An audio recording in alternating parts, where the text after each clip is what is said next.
इसमें भी तो है डिस्प्ले ये देखो भाई कैलकुलेटर डेरिवेटिव एग्जाम को बोलते हैं, उसके छोटे छोटे टॉपिक्स हैं कैलकुलेशन। सुनो भाई, अब यहाँ पे मैथ्स का चैप्टर नंबर 2, इसका नाम क्या है? फंक्शंस एंड लिमिट्स, ऐसा ही है। चैप्टर 2 का नाम क्या है? फंक्शंस।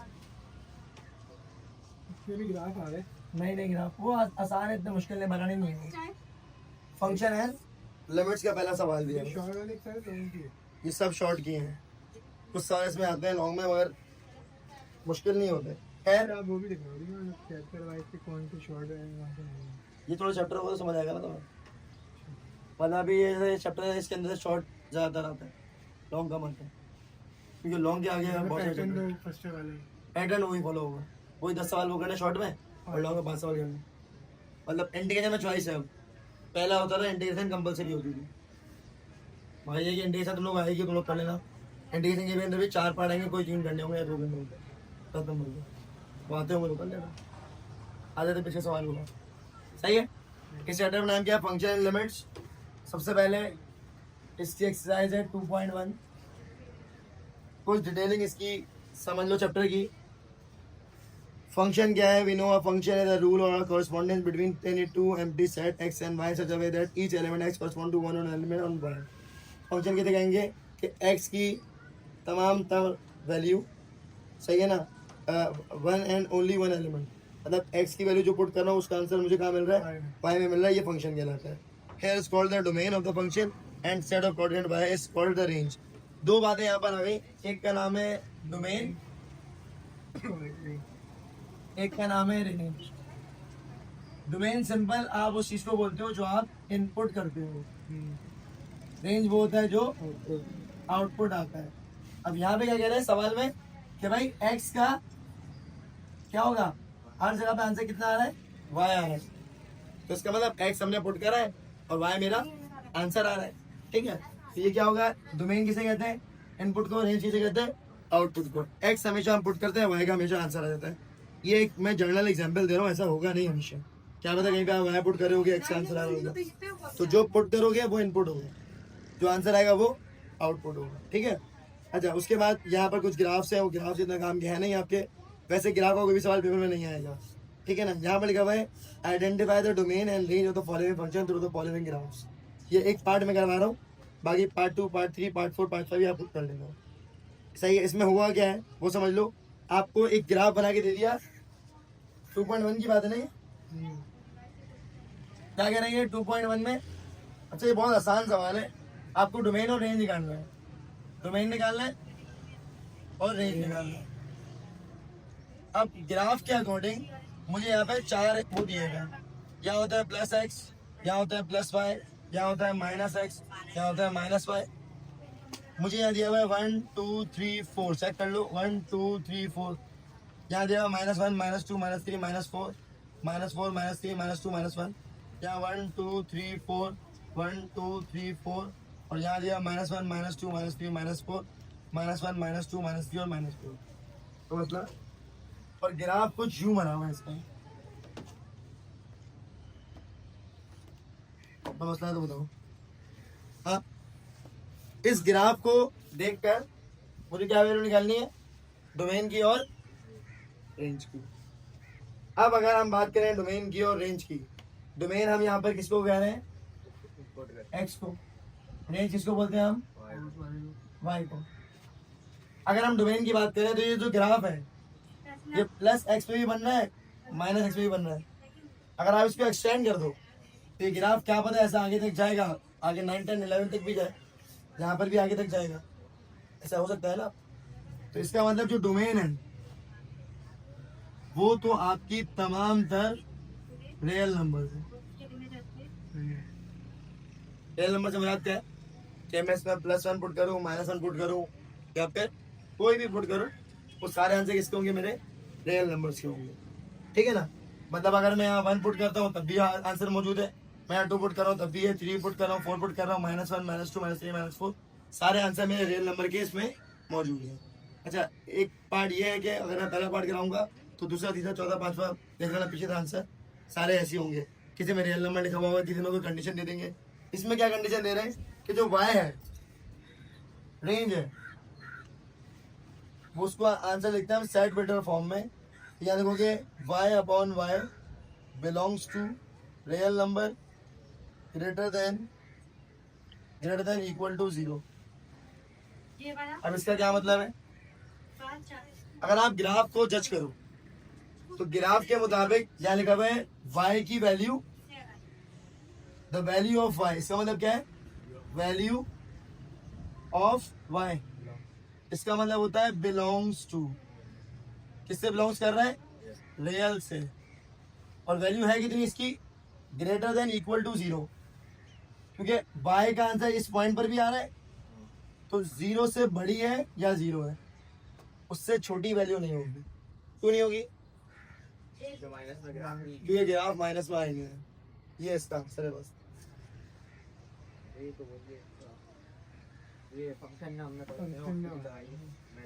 हाँ उसी तरह से इसका ये पहला पार्ट मैंने करा दिया है, इसके बाद इसके 4 पार्ट और है। अगर वो मसला है तो मुझे बता दो, वरना मैं कुछ नंबर 2 पे जाऊंगा। जल्दी करो। सही है भाई, तो क्वेश्चन नंबर 1 आपको समझ आ गया। अब क्वेश्चन नंबर 2 बताओ जरा। भाई दूसरा आंसर है रेंज वो रियल। हाँ उसका रीज़न होगा ना ये, वो ग्राफ दोनों पर होगा, एक्स पर भी होगा वाई पर भी होगा और दोनों पर होगा, पॉजिटिव नेगेटिव दोनों। अच्छा अब क्या मसला आ रहा है 2 में, हो जाएगा ना। अच्छा आप ज़रा समझो भाई, अब नेक्स्ट क्वेश्चन है, ये सवाल समझ लो गौर से। इफ़ एफ ऑफ एक्स, इसको बोलते हैं F of x. Question number 2 में दिया हुआ है एफ ऑफ एक्स, मुझे एफ ऑफ एक्स दिया हुआ है कितना 5x + 2, ठीक है। उसके बाद कह रहे हैं एंड जी ऑफ एक्स कितना दिया हुआ है, बोलो भाई 2x² माइनस का 3, 2x² माइनस का 3। मुझे पार्ट नंबर 1 में क्या निकालना है, हाँ भाई मुझे इसका पार्ट नंबर 1 में निकालना है FOG। FOG मैं करा दूंगा, GOF FOF GOG आप खुद कर लोगे। समझो इसका मतलब क्या है। सबसे पहले इस सवाल में FOG लिखोगे आप। इस FOG का मतलब होता है F के अंदर G का फंक्शन, F के अंदर G का फंक्शन। F की वैल्यू कहाँ है 5x + 2, x में ये फंक्शन पुट हो जाएगा 2x² माइनस का 3, 5 2 जाए हो गया 10x² माइनस 5 3 का 15 प्लस का 2, आंसर हो गया 10x² माइनस 13। तो मसला तो पूछ लो।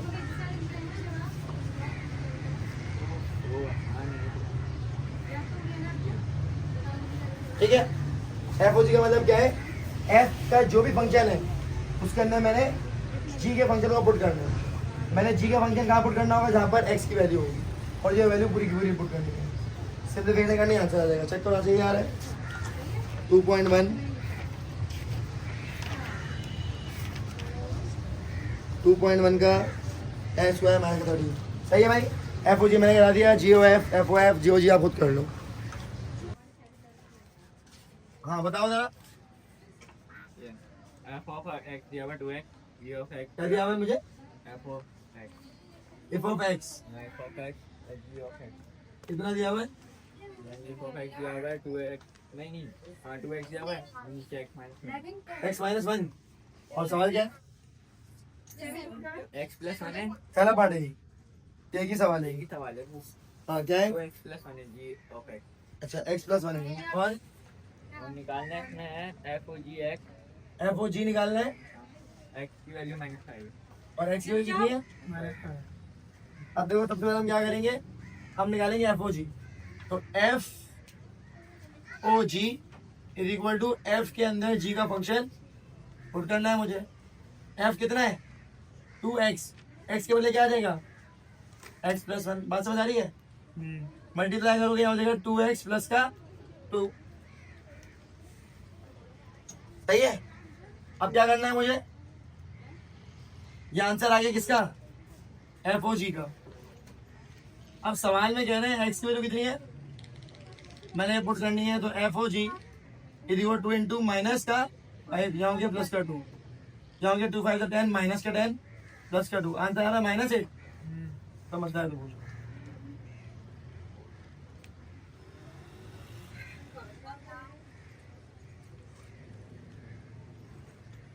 सही है भाई,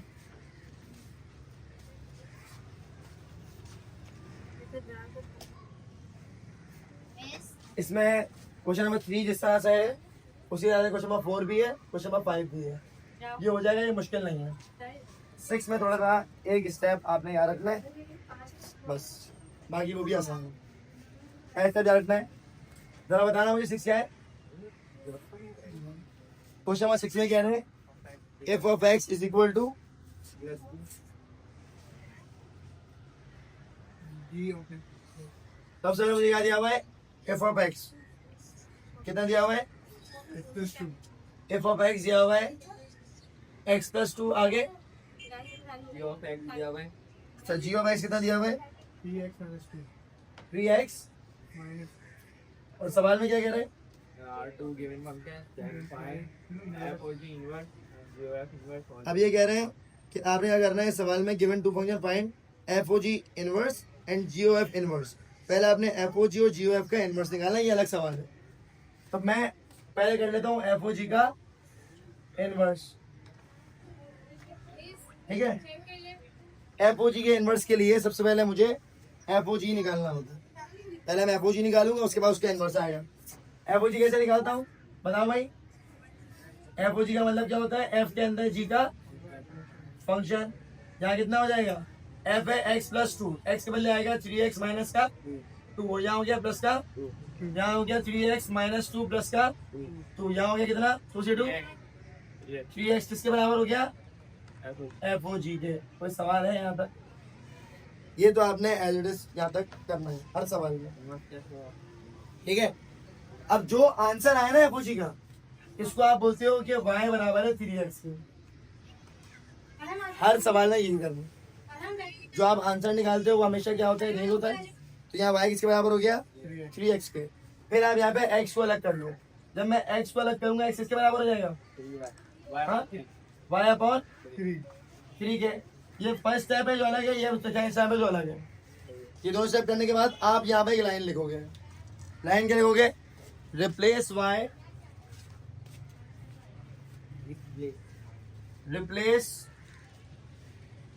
y with x and x with FOG minus। मसला बोलो, मसला क्या लोगे, replace y with x and x with FOG minus, x के बदले यहाँ आएगा FOG माइनस 1, और यहाँ कितना हो जाएगा x अपॉन, ये आंसर आ गया। वैसे तो आपको ये बात समझ आ जानी चाहिए कि यहाँ जो भी आंसर होगा ना वही होगा, पर उसके सिर्फ x में आंसर होगा, मगर हमें करके दिखाना होता है। पहले ये लाइन लिखनी है, उसके बाद इस तरह करना पड़ेगा। इसको बोलते हैं FOG -1। इसी तरह आप GOF -1 करो, और फिर उसके बाद नेक्स्ट क्वेश्चन भी इसी तरीके से लेंगे। तो मसला हो तो पूछ लो।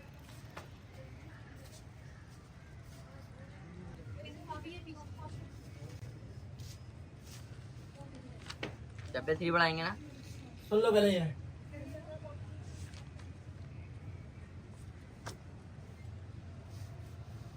जिस तरह वहाँ FOG का इनवर्स निकला है उस तरह यहाँ पे हमने GOF का इनवर्स भी निकालना था।